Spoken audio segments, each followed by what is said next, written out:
အားလုံးပဲမင်္ဂလာပါကျမတို့ဆက်ချုံသမားတွေဂျုံတွေ့ရတဲ့ပြဿနာတွေတစ်ခုပေါ့နော်အမတို့ကအင်ဂျီတစ်ထည်ထွက်လာဖို့အတွက်ကိုအမတို့ကိုယ်တိုင်းနဲ့တွက်တယ်ပြီးတော့ပက်တန်တွေဆွဲတယ်ပြီးတော့အင်ဂျီပိတ်စာတွေကိုဖြတ်ထုတ်တယ်ပြီးတော့အစင်းစင်းဖန်တီးပြီးတော့အင်ဂျီတွေထွက်လာတယ်ပေါ့နော်ဒါဆိုအင်ဂျီထွက်လာပြီးတော့အမတို့ကမိဖူတွေတိုက်တယ်ပြီးတော့လည်း customer လက်ထက်ကမတို့ကပေးတော့မယ့်အချိန်မှာတစ်ခါကျရင်ချီမွေးလေးတွေထွက်နေတာကဒါအင်ဂျီတစ်ထည်ရဲ့အလှကို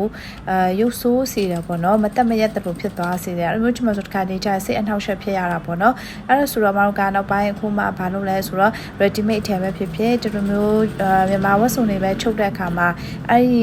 ကင်းချစ်ဆက်လိုက်တဲ့နေရာဥမာရှိချက်နဲ့နောက်ချမ်းတွဲတဲ့နေရာပြီးတော့လည်းဒီလက်ဝါးနေရာမှာတွေမတို့ကင်းချစ်ရဲ့ကင်းချစ်ဆက်အဆုံးနေရာမှာကင်းချစ်ဆက်ကတော့သွားရှိတုံနောက်ဆုံးလုပ်လို့မရတော့အဲ့နေရာမှာချီမွေးလေးတွေထွက်နေတဲ့အရာတွေကိုမတို့ကတူတူလေးနဲ့ညှက်ထုတ်တဲ့အခါမှာတစ်ခါကျရင်ချီကျူးတွေကဖြေရတယ်ပြန်ဖြစ်တတ်တော့အဲ့ဒါလေးတွေကအဆင်မပြေဘူးပေါ့နော်အဲ့ဆိုနောက်ပိုင်းမှာဘာလုပ်လဲဆိုတော့ခုလိုမျိုးပဲမတို့ဒါ3ကံပုံစံလေးနဲ့လာခောက်ထည့်လိုက်တယ်ပြီးတော့ဆက်လေးနဲ့ပြန်ဖြည့်ထုတ်လိုက်တယ်ပေါ့နော်အဲ့ဆိုဒါတွေကတက်တက်ရလေးဖြစ်သွားတယ်ပြီးတော့လည်းချီတဲ့အမွေးမထွက်တော့ခိုင်ခတ်မှုလည်းပိုရှိသွားတယ်တက်တက်ရလေးလည်းဖြစ်သွားတယ်ပေါ့နော်အဲ့ဆိုပဲကျမတို့ပဲလိုက်လုံးကြည့်ကြပါအားလုံးပဲအဆင်ပြေကြပါစေကျေးဇူးပါနော်